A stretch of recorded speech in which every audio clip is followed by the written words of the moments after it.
I'm Todd Yoder. I'm an agent with Recovering from Religion. I'm a chat line agent, and I love helping people and providing resources for people who are struggling in their beliefs and help them in their journey anywhere where they are. Street epistemology.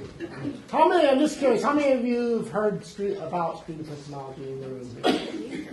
Okay, well, good. 5, maybe a quarter.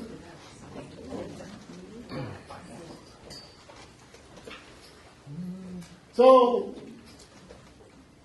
I got involved in street epistemology in the summer of 2016. I was in these discussions after I realized I'm not a believer anymore. I'd get into these discussions with the other firefighters. And at first, I would be showing contradictions, counter evidence, and I wasn't getting anywhere. Every time you're arguing, people would be doubling down, believing more. It wouldn't change anyone's mind. And so I started, instead of doing that, I started asking them questions to try to get them to think. And my wife introduced me in the summer of 2016 to this guy named Anthony Magdabasco. And Anthony was doing this really interesting thing. He was going out with a GoPro camera, and he was recording these conversations that he was having with people, these strangers. And he would let them pick a topic on some strongly held belief that they had, and then he would ask these interesting Socratic questions on why they believed. And he was doing it in a really friendly, kind way. And it was really, really interesting to watch how people responded. My wife found him on a podcast called Everyone's Agnostic, and they were interviewing him. And I would like to encourage people to look up this podcast. It's really interesting. It's basically people's personal stories coming out. And I promote it because we're friends with the people that are actually from Nashville, and it's part of the people that we become friends with. But Anthony was doing this thing called street epistemology, or SE as we call it for short. And I'll probably be saying SE a lot, so when you hear me say SE, I'm talking about street epistemology. So I'm going to kind of give you a quick breakdown of what SE is, and we're going to watch some video clips. I have about 6 videos, short videos, that will give you examples of what SE is. And then we're going to do some real life scenario with some statements with you guys practicing how you would respond using SE.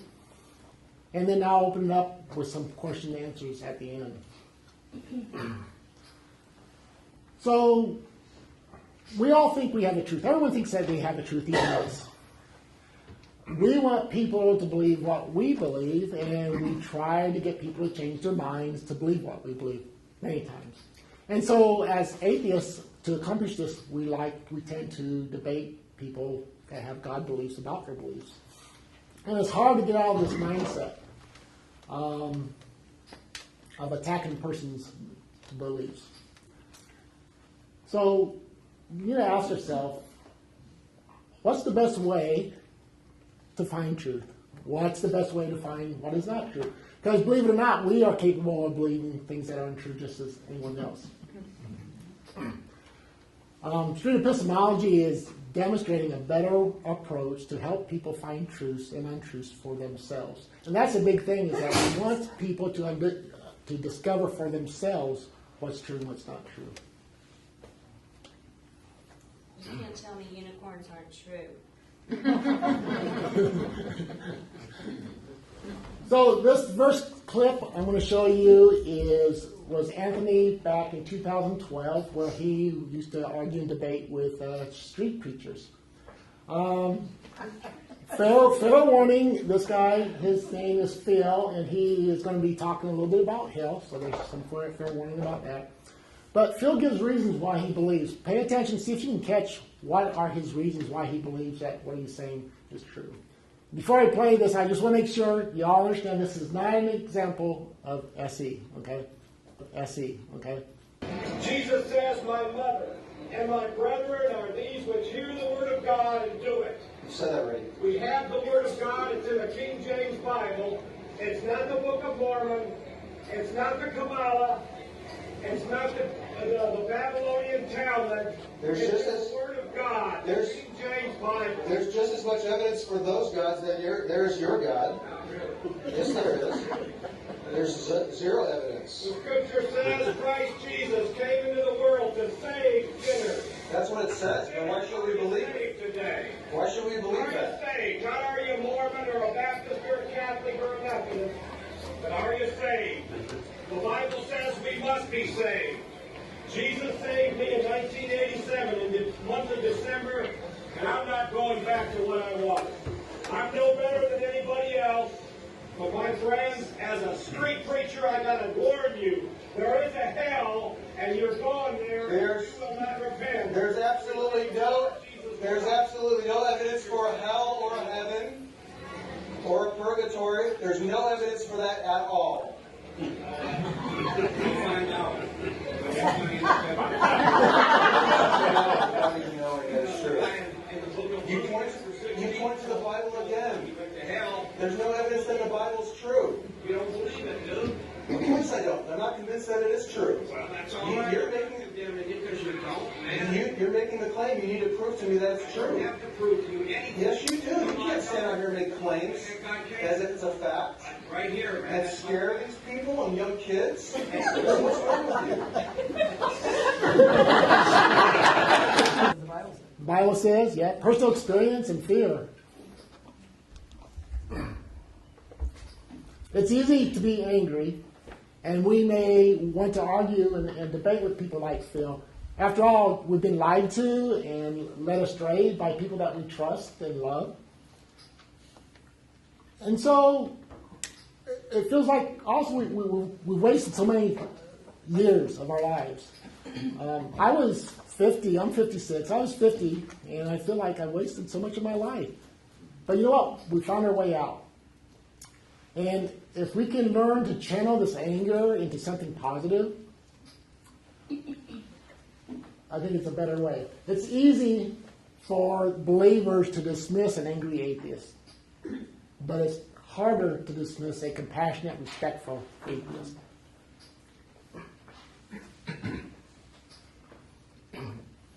Arguing and debating does have a place. We were talking to someone, I think you and I were talking earlier about that. But if you think about it, the person you're arguing with, you're not going to change their mind, most likely. But the people standing around, you may have an impact in what they're hearing. Did you notice the young couple and the child in the background of that video? So let's think about Phil. You think he changed his mind in that exchange? He probably doubled down, or he thought it was a success or something, but he didn't change his mind. Is arguing and debating a good way to talk with family members who still believe? Is that good to keep our relationships with them, or does it provide? It hasn't worked so far. It hasn't worked so far. Well, street epistemology. It may be one of the best approaches for one-on-one conversations with people. But before I tell you why, let me break it down or explain what street epistemology is. The street in street epistemology just means everyday exchanges that we have in conversations with people. And epistemology is simply the study of knowledge, how one determines what they believe is true. When you think of epistemology, you can just think of the word method.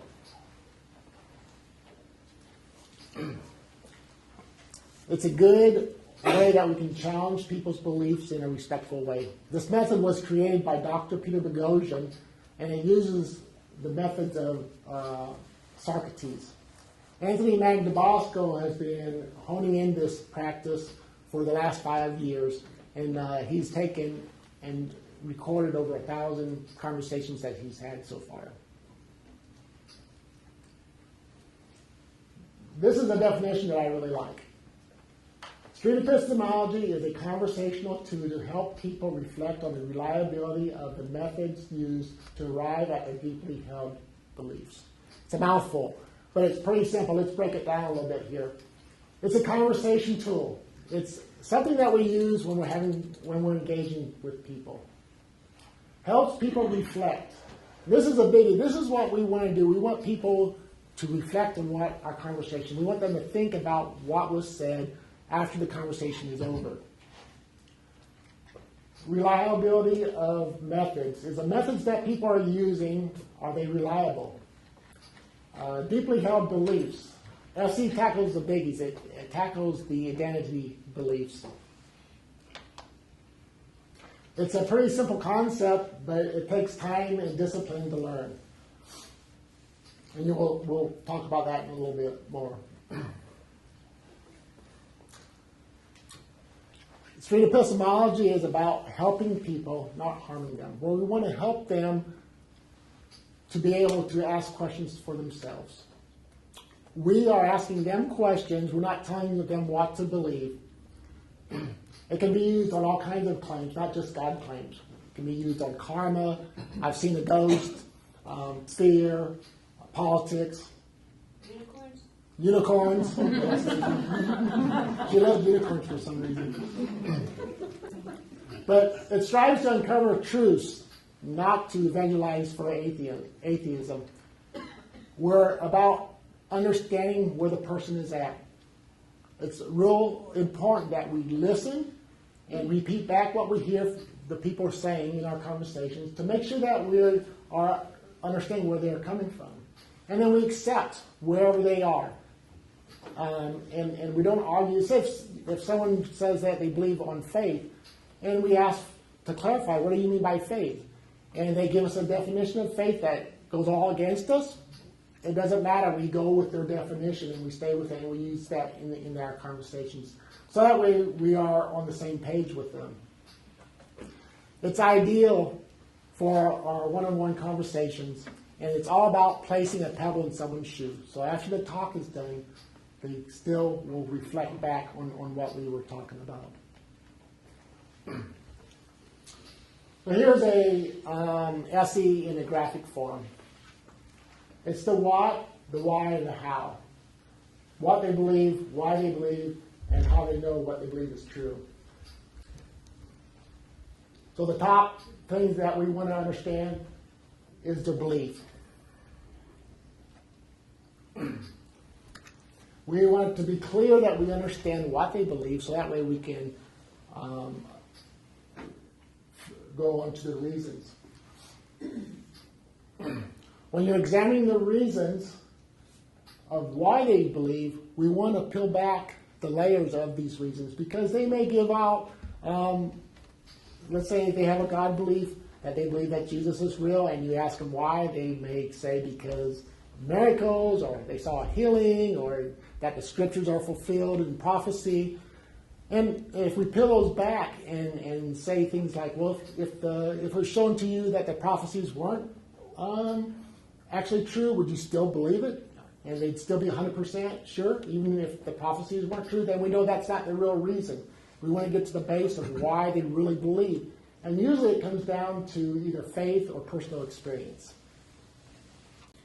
But once we, in our conversations, we are mainly dwelling on these first two things in the biggest part of the conversations before we get down to the methods. Once we understand the reasons, then we can look at their methods. This is the most important part that we want to examine. If the method is unreliable, we want to uncover that with them.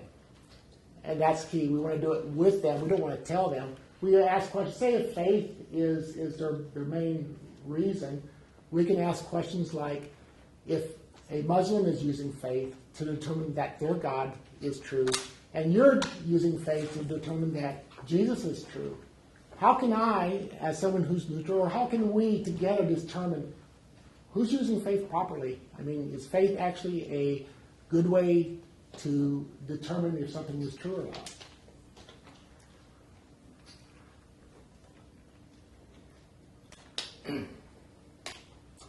Okay, this first video clip is of Denzel.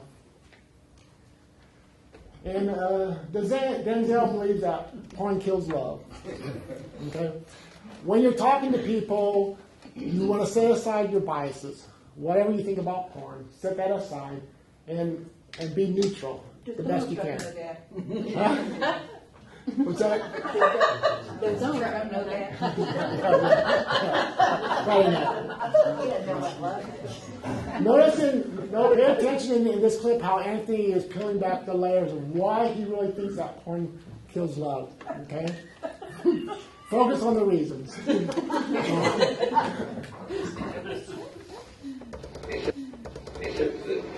scientific evidence proof is just like any kind of drug, the first time you watch it. Do you value scientific evidence? Yeah, definitely. If Denzel, if we can provide you, if I can provide you, or somebody that follows this closely, if I discovered some scientific evidence that showed that everything that you just described very eloquently, it doesn't work in that way. They've interviewed 10,000 porn stars and 100,000 men and women, and the overall result suggests that it's a positive. All right? People feel better about themselves, they're living longer, marriages are actually prospering, crime is going down, like across the board. And I don't even know if that can even be measured, but if it could, if there was a reliable study that showed something completely different than what you're outlining just now, would you change your mind on it?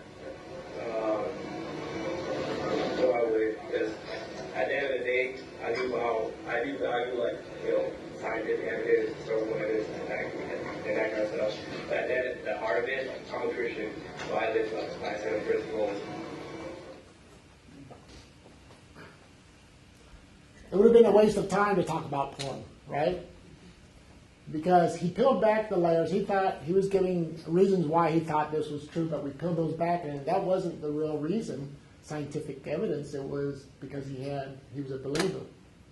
And that's the beauty about SC, that we're peeling back the layers, we're not piling them on. Once the God belief goes, so do many other beliefs. By giving contradicting evidence using facts, do you think Denzel would have changed his mind about porn? Of course not. He even told us he wouldn't. He just doubled down on his belief. This is called the backfire effect. The beauty of SC is that we're not debating what they believe. We're not dismissing their reasons why they believe something. We don't even need to know anything about what they actually believe. We don't even have to provide evidence. Anthony was just kind of saying, hey, if this study was here, would that change your mind? And of course it didn't. We just ask questions that challenges the foundation. People will be less likely to be defensive.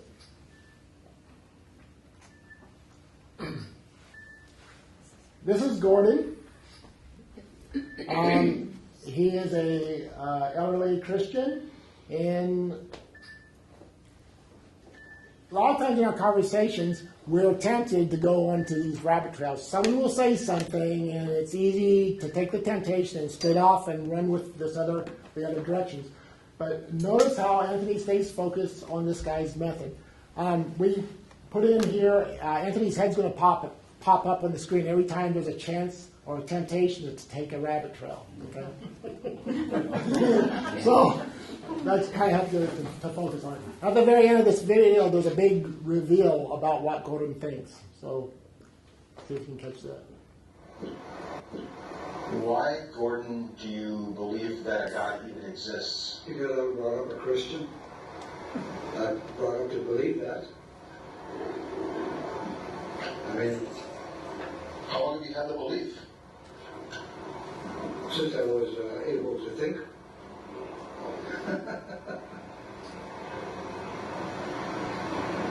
And it gets stronger as I grow older. Interesting. Yeah.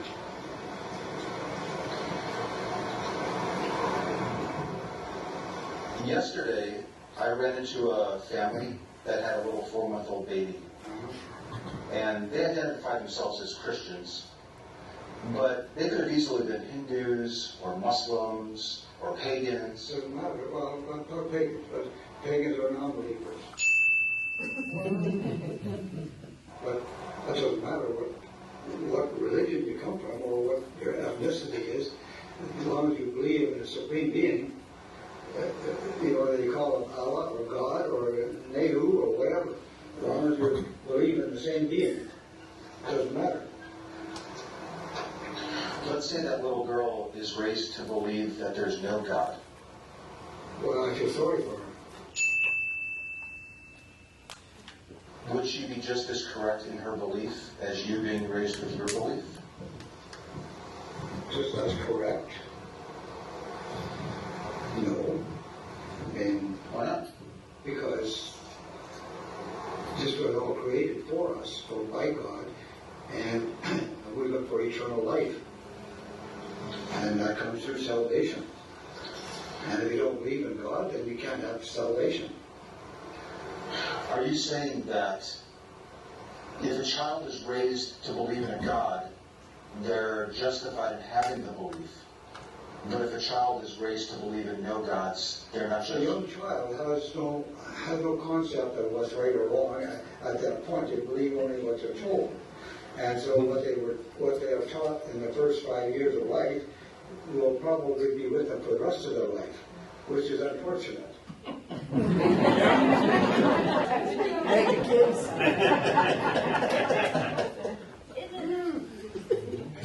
In your conversations, try to use real life examples. Anthony used his conversation the day before that he had with a young Christian couple in the 4-month-old baby. By avoiding the distractions, we were able to understand that Gordon thinks that indoctrination is unfortunate. But if we follow those rabbit trails, we'd probably miss that. Always showing respect, repeat back what you hear, and asking questions. This next clip is of Joanna, and it starts about 20 minutes into the conversation. And Joanna starts off at 90% sure, confident that her Christian God is real, and she bumps it up to 100%. Several things of watching this clip. Notice the slow, calm pace of the conversation. There's going to be long pauses. We need to learn to embrace the silence of when people are thinking. They're golden. And it's hard because a lot of times when there's silence, we think we need to jump in and break that silence. Pay attention to body languages when you're talking to people. Are they shut off, cross the arms? Are they got a thinking pose? Are they looking at the ceiling like looking for the spider in the ceiling is what it's called? Anthony takes his time to understand what she actually believes. So, whoops, where did we go here?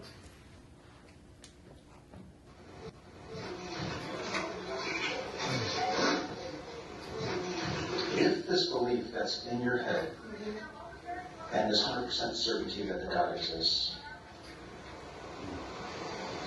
is based on a foundation of you being raised and taught something, how can you be certain that it's actually true? It's kind of like how we were talking about earlier. It is very faith-based. We're going to definitely have to unpack this faith-based thing. I know, it is pretty broad. What is a faith-based? Faith-based is that you can't see him, you can't always hear him, you just have to believe that he'll pull through for your favor, and even if it isn't in your favor, that he'll work into your favor somehow. There's a lot of negative things happen in life, but it really depends on which route you take that. But, gosh, what's a good way to put it too? I just think it's something that's inside of you as well, which could go on other religions too, because like being out in nature, you get a lot of peace. Like when I pray, I have a lot of peace, and I feel like I have more direction, and I pause and reflect more. You know, like I said, it's faith. You can never be kind of like you're thinking about that 90%, but I don't know how else to put it. That's hard. I haven't actually talked that out with somebody before fully, so I don't really have parents. That's fine. Now, can I ask you one more question? We'll wrap it up. Yeah.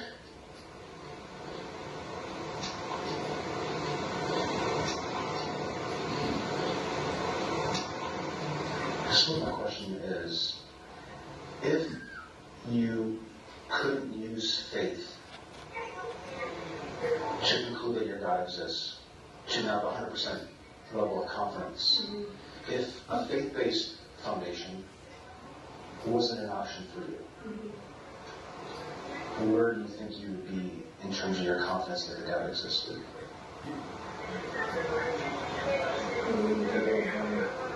Because like I said before, he's not literally standing in front of us right now, if that makes sense. I mean, So you can't see him, you can't hear him. A lot of people kind of need concrete things in front of them in order to kind of have that 100% faith, or not faith-based, sorry, 100% trust in something, especially something that you base your whole life off of. I feel like if you don't have faith, is one of those things where you don't always feel like you're in control, and I feel like as humans we always like to have control. And it's another thing where everyone kind of strays off of their path, but I always find my way back. So, yeah. I'm going to ask you one more question. And this one, I promise this will be the last one, unless you say, please keep asking questions, but this is my last one. In these conversations that I've had with lots of people, regardless of what God they believe in, and regardless of how they were raised, they will often say that I believe it because of faith. I can't see the God, I can't hear the God, but I believe it. And they are believing in completely different deities. Wildly different. Yeah. So, my last question to you is faith a reliable way to come to know something to be true if anyone can use it for anything? Good question. Oh, wow. Yeah, it doesn't change what I believe, but actually, there are religions or a lot of faith, faith-based. So maybe another way to ask it. Another way to ask it. Is there another way to ask it? Okay. Or is it a question, or is it kind of like We can certainly end it on that point. If you want, I know you seem like a thinker, and if you want to think about it, and we can, if I never hear from you again, it's fine. But if you want to ping me, I can give you my email address. Yeah. I can rephrase it to leave it with you one more time. You can think about it. I'll give you the card. So I suppose the final question that you can either answer now or just think about it would be, if anyone can use faith to conclude that anything is true, why on earth would they want to use that method? I'm definitely thinker. I'm glad you used that. I really like chatting with you. Yeah, really.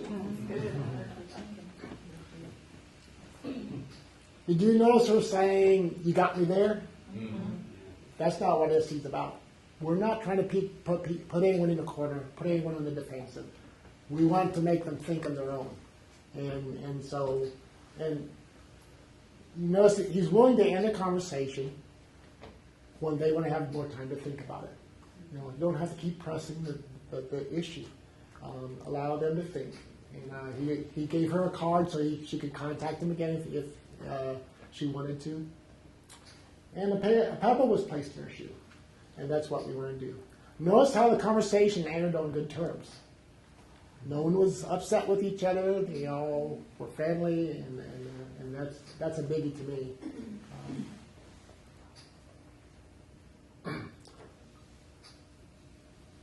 Apologists are warning their flocks about SC. They're telling them to avoid our questions, that we're not qualified to be asking these type of questions. They've actually started Facebook groups and websites on how to counter SC.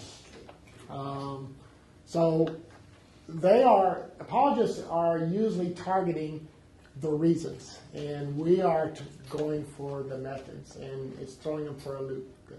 And so they're struggling. This last winter, I had an SC conversation with the wife of a Christian friend.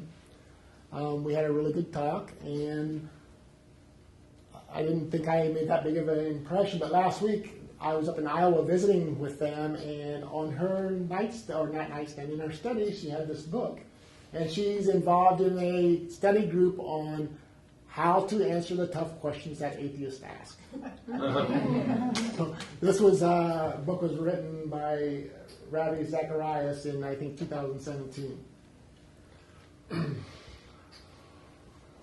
What do you think apologists would prefer? Anthony and street preacher Phil in the arguing, or Anthony and Joanna?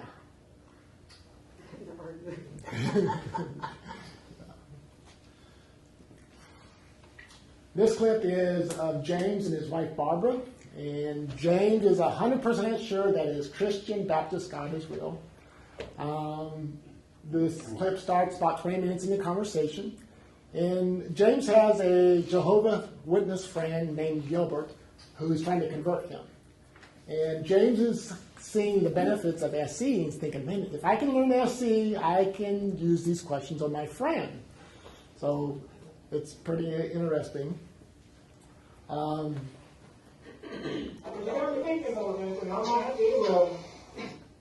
Nothing will make me I happy. said to you, I don't know what that comes. Okay. Don't put it in. I'll be watching for it. Yeah, hit me up. I'd really like to find out if there's a better way to conclude that this God exists other than the reasons that you gave me.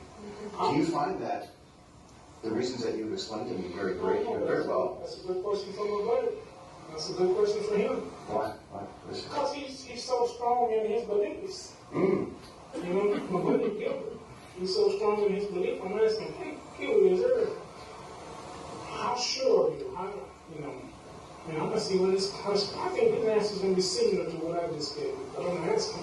You know, I think would be really cool is if you were to learn about street epistemology, watch a couple of my videos, and then engage with your You have friend. videos on that? Yeah. Oh, If you email me, I'll send you the link to my channel, okay. and then you can check them out. All right. Thank you so much. Thank you. Really enjoyed it. Lovely talk. Thank you. Bye. I'm thinking now.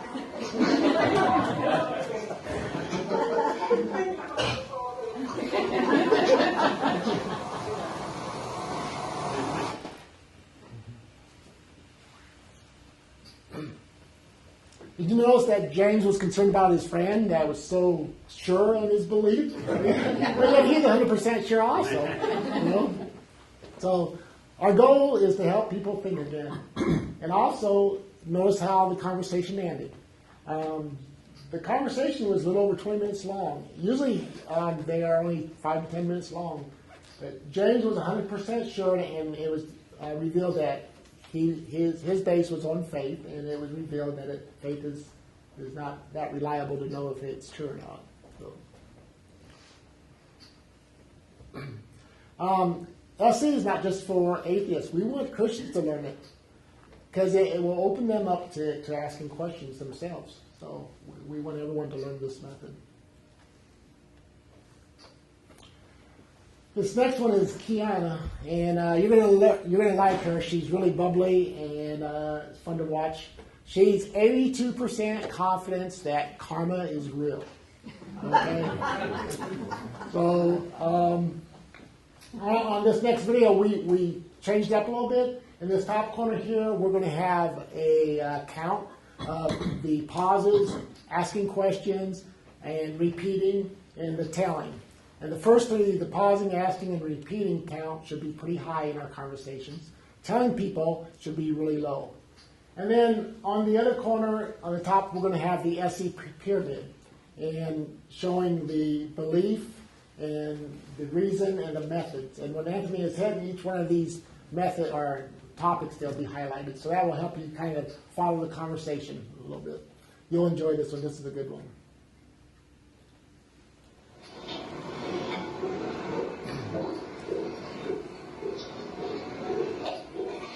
Hi. Do you find this for an interview?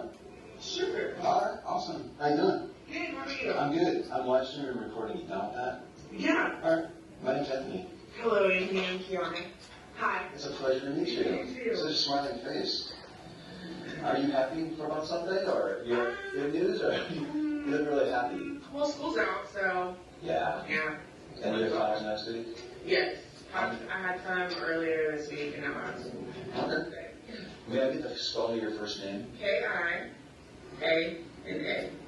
Kiana. Yes. All right, cool. Key. All right, my name's Anthony, and what I do is just flag down random people walking by to ask them if they hold any deeply held belief that they want to spend 5 minutes just chatting about in a timer for 5. And yeah, it could be about anything. Usually it's like spiritual stuff, but it can really approach any topic, like gods, karma, magic, ghosts, that type of stuff. Let's see. Do you want to burn 5 minutes and just chat about something like that? Yeah, would you chat with me or am I just strictly talking? I'm going to ask questions. Okay, good. And I want to understand why you believe it. Okay, cool. And it's going to be completely like non-confrontational. Okay. And probably even fun. Okay, sounds good. Time, 5 minutes, all right. Okay. So you can pick any topic you want. Okay, let's go with karma. Karma. Yeah. Okay. Excellent. Before we even get any further, how do you define it? Because I want to make sure I understand it. Let's see. I would say, good or bad, what you do can eventually come back to you. Okay. Good or bad. And that's karma. Yeah. Do you have a really vivid example of something that happened that you would say, karma? Ooh. For me personally, I feel like whenever I say something mean about someone in my head, or if I speak out in public, I'll like break out. And honestly, that's probably not why I break out, but I'll be like, karma. Oh. It's karma. If you don't think or say anything bad about it? No, if I do. Yes. Yeah. But if you don't say anything bad, or think anything bad about a person, do you notice a difference in your complexion? Honestly, like right now, my skin's on a good turn, and I haven't been thinking ugly thoughts. But that's just a small tidbit of something. Like if I litter, something bad, I have bad luck, so something bad will happen, and I'm just like, it's because I littered. Okay. Yeah. So if you were driving home, or whatever, heading home, and you tossed out some trash on the road, and something bad happened to you later, you would attribute it to that. You'd attribute it to that? Okay. I'm a strong believer in karma, and if I do something good, You're really strong. Yeah. How sure are you that it's true? 0 to 100. 100% all confidence, no doubt. 0% all doubt. I would say 82%. What do you study here? I study communication. Okay. 82% confident that karma is real, that it happens. Okay. So let's go to this example of you heading home, trash out the window. What would be an example of something happening that you would attribute to that action? Common things. I either break something or... Okay. You break a dish or something? Yeah, break something. Something will break a nail. Okay. It's just a little thing. I'm just like, it's because I littered. Okay. Is there a certain amount of time that can pass? Usually happens within the day. Within a 24-hour period of time, you'll get karmically punished for a bad action. Wow. And I don't know. I just attribute it to those things because if you live a good life, ultimately, good things will happen to you. That's how I feel. If you didn't litter, and you didn't think bad things about people or call names or whatever, and you were just good for the rest of your life, would you never experience bad things? I think it all goes into my mindset as well. So if I live a good life and something bad does happen to me, I feel like I would have a better mindset towards it. Like, oh, it's not that bad. You know what I mean? Like, No. Okay. So if I did something bad, something bad happened, I would attribute it to that thing, and I'd be like, I'm not living a good life. Yes. But if I lived a good life and something bad happened to me, I would have a better mindset towards it. Like, it wouldn't get to me as much if I did something bad before. Am I making any sense? I think I understand. Do you get what I'm saying? Yes. You have a better outlook on life when you do positive things. Right. Even if something bad Even happens. if something bad happens to you, you'll be able to handle it better. Because you're just like, Yet how would you know that you being good and avoiding all this, how would you know that it's not karmic punishment? how would I know it's not? I guess it really just still goes back all into how I like my mindset. Just, I'm doing positive things, so this can't be a punishment for all the positive things I've done. It's just, things happen. Things happen. Yeah. How do you... I'm like, no, am I crazy? I'm going to go on if you have time. How do you differentiate karmic punishment from things happening? I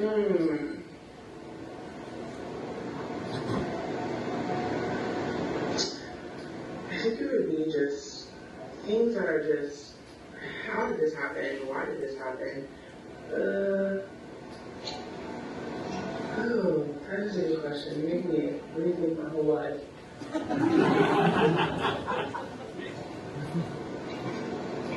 don't know.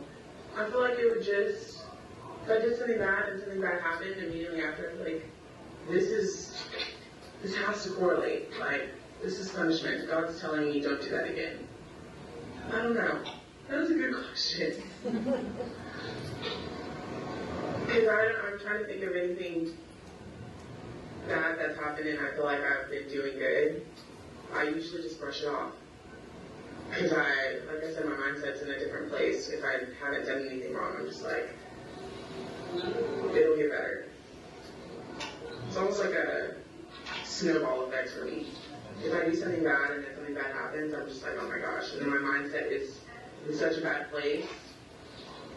Maybe karma is not even just something bad happening to you, but just getting you in a space that just, well, at least for me, getting you in a space that just, to make you live a better life in the end. Now I'm like, that percentage looks a little, 82%. I'm going to stick with it.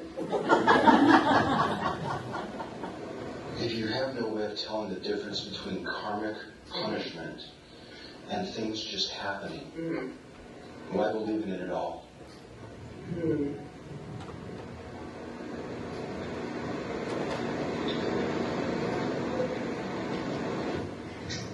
I guess it's just something I live by. Something to get me through. Honestly. Is 82% the most accurate spot to be on the confidence? Now it isn't.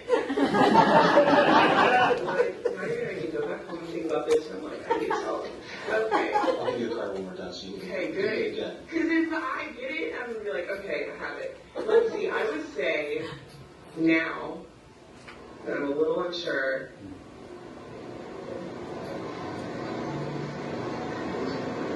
I would go 53. So 53 now. You're awesome.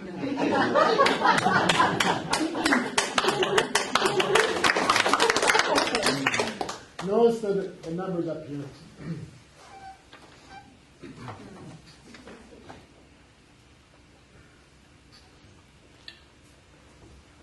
The whole focus on this conversation for the first 4.5 minutes was on the belief and the reasoning before he even talked about the method. And then he asked a question about the method, and after he asked the question, he was quiet for almost 2 minutes to allow her to think out loud, trying to reason out loud why her method is reliable. Those silence is big.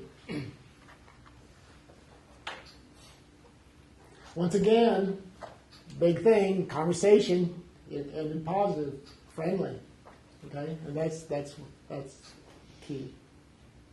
Don't you want to weigh thinking? All right, so that is the basics of SE, and now we're going to do. I have a couple of little scenarios that I came up with to where we can practice a little bit of some SE questions that we can brainstorm and ask.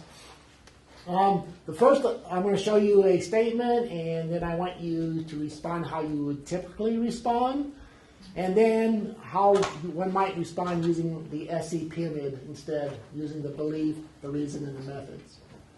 So here's our first statement. I'm not sure if anyone's ever said this to you all, but what is a typical response that you might say? You just talk. Thank you very much. Vote Democrat. That's the real. Yeah. When they say have a blessed day, when I check out line, I say thank you very much. Vote Democrat. All right. What's something else, maybe? Yes. I'm kind of mean, and maybe have a day of reason. Oh, okay. Okay, that's a good one. All I right. appreciate it. I appreciate you. Thank you. So I just jotted a few down here. for you. I like that. And I'll check for you.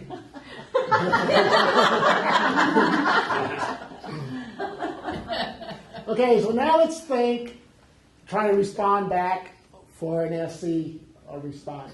First thing we want on our response, it's the top of the pyramid, the what. So what's a good what question that we could ask somebody if they say, I'm praying for you, or I'll pray for you? Can you think? Which God? What's that? Which deity? Which deity? I'm sorry, okay. But we want to keep it positive, so we want to clarify what they mean. Yes. What will you pray? What will you pray? Okay. Yes. What do you think is wrong with me? How much time do you have? No, sorry. That's not an SE. So. What do you mean by prayer? To get a definition of what the belief they're believing in prayer. So what is prayer? What do you mean? What's your okay? A why question. Next thing we want to focus on is the reasons. We want to understand why they think prayer will work. So what's a good why question, you think? Has that worked for you before? Very good. Mm-hmm. Yep. Why do you think prayer works? Mm-hmm. Once we understand what they believe and the reasons, then we can examine the methods. Okay? So we want to focus on the method, because if we find that the method that they believe in things is unreliable, then we can come back up and re-examine the belief system. Just because the method is not reliable doesn't make the belief untrue. The belief could still be true, but your confidence in the belief being true may lower. So what's a good method here is how can prayer be tested? Is there a way we can test prayer to know that it actually works? What's your best example of a prayer working even? And is there another way to determine whether prayer actually answered that, or was it because of the medical field or okay?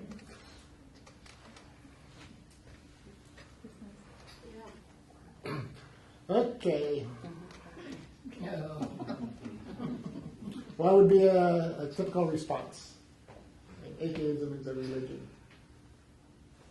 Anybody think of one? War is peace. What's that? War is the absence of religion.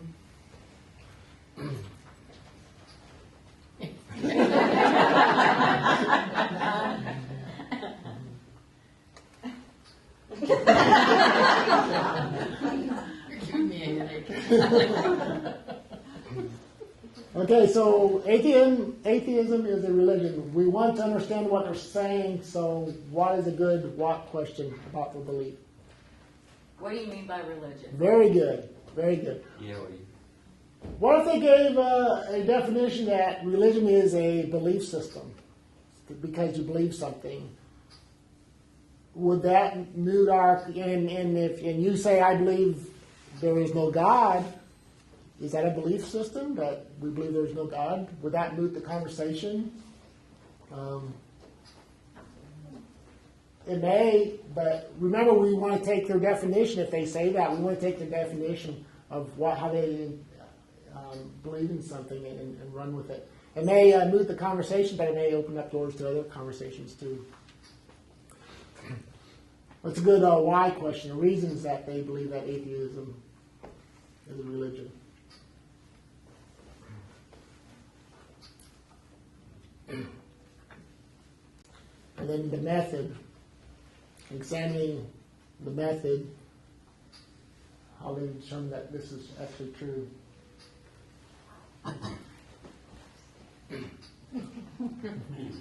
Remember, we want to set aside our biases. What's a good natural response? I saw a ghost, or I believe in ghosts. What is the ghost? What is a ghost? No, is that your natural? Yeah. Natural, yeah. What is a ghost? Okay, that's actually part of the pyramid of what? When you're trying to get a definition, what is a ghost? Yeah. You're stupid. How about just right? Right. I bet you believe in goblins too. Yeah, I believe I'm talking about my ex.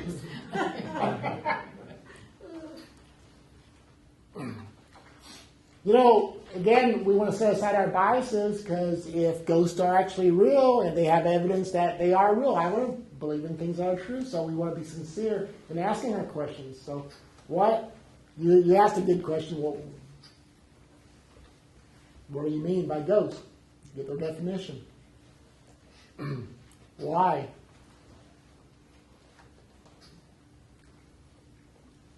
What's your best example that you have that ghosts are real? You know, they may have said they saw something or something in the room moved and they don't know how to explain it.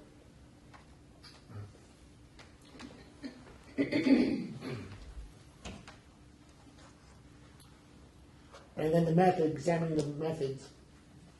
How did you determine that just because the picture fell off the wall that it was a ghost that caused that?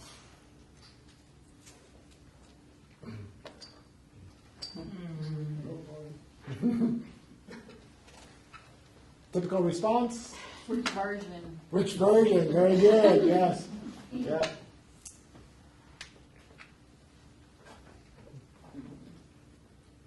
Or so what? You could say so. Oh, so what? Yeah, so what? Yeah. The world is flat.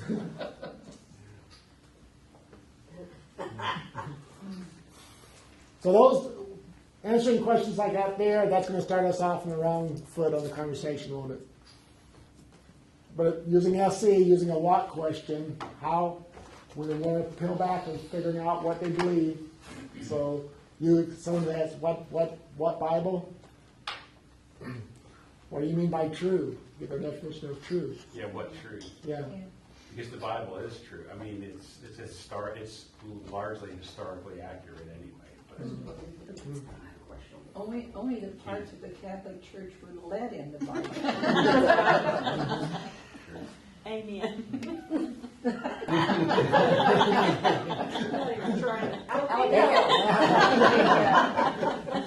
We're free thinkers. Instead of hallelujah, it's hallelujah. So why? Why do you believe the Bible is true? Why do you hold this belief? What's your best example that you can show me that the Bible is actually true?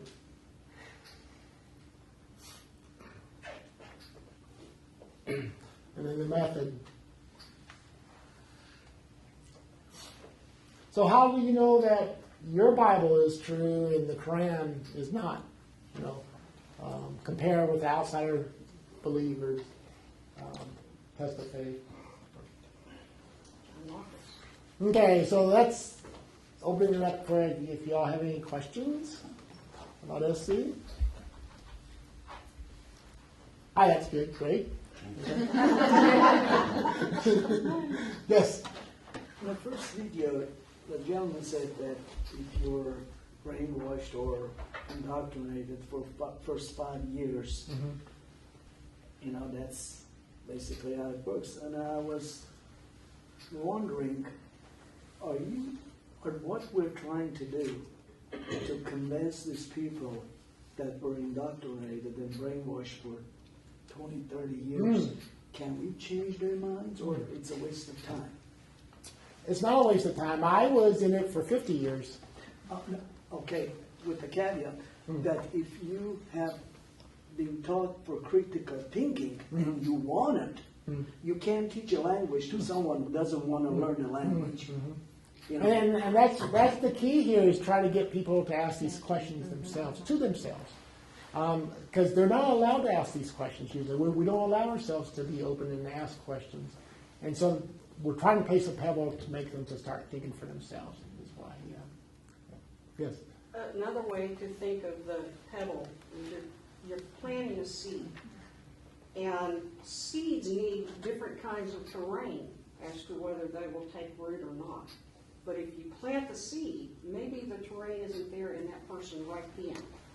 Then maybe more information will come down the pipe, and they'll remember that, and then it will take root. And then more information will come, and that will grow. And as doubt grows, it erodes the terrain, and then you can't believe anymore.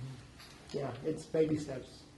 Yes. And I think it's important with SE and in your presentation and Anthony's presentation that we are not trying to change their mind. We are trying to get them to change their mind. And you can see every time that the light bulb went on and go, yeah, I don't, they will remember, when it comes out of your mouth, you will remember what you said, and it will make you scratch. How many of them said, boy, you really made me think? And that's really the crux of the whole SE program. We're not trying to deconvert again. We're not trying to really convert people. We just want people to start thinking on their own and asking these questions to themselves. Yes, sir.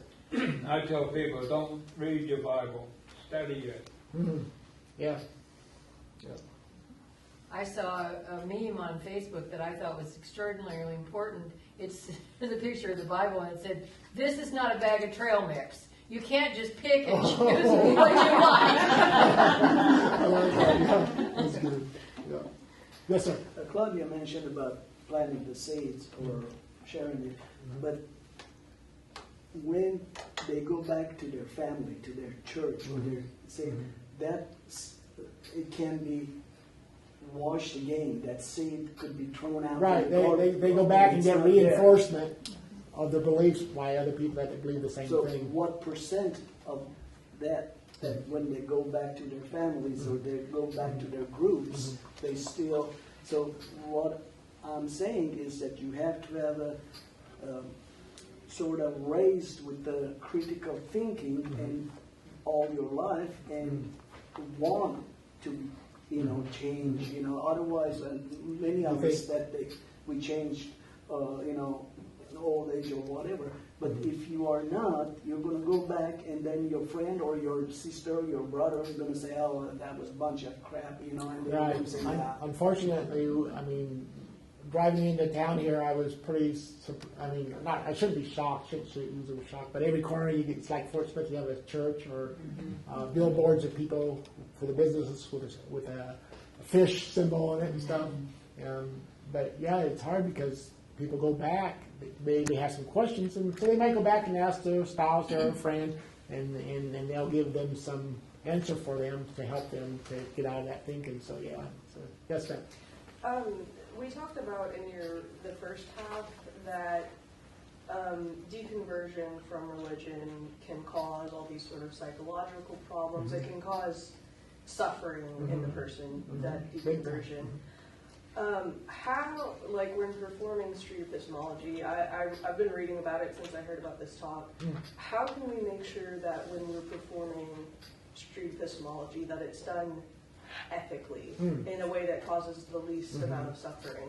We encourage people to, when after your talk, to give them resources or ways to contact. You notice Anthony always gave his card out to people, so if they have questions, they can get back with them.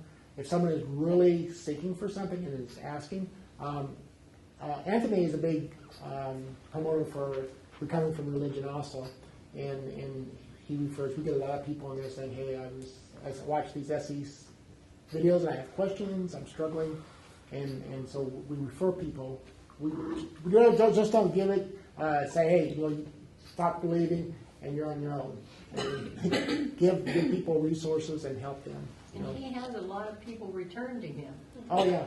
Yeah, but a lot of, by giving his card out, he has a lot of people that come. He told us that in his presentation. Yeah, a lot of people come back.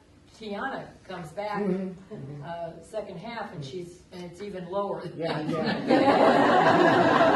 Did you love Tiana? She's just lovely. Yeah. More resources, talking about resources, streetepistemology.com. It's a treasure trove of resources to help people. We have a blog on there for helping people talk to family members using SC. Actually, the lady I was talking to last night on the chat, she's from Canada, and her parents are Pentecostals, real big into it. Dad teaches about healing, and her mom's written a book on miracles. And she just came out last year that she's no longer a believer. And so she came on, she's wanting to know, how can I talk to my dad? My mom's fine, my mom's cool, but my dad, all he wants to do is debate with me.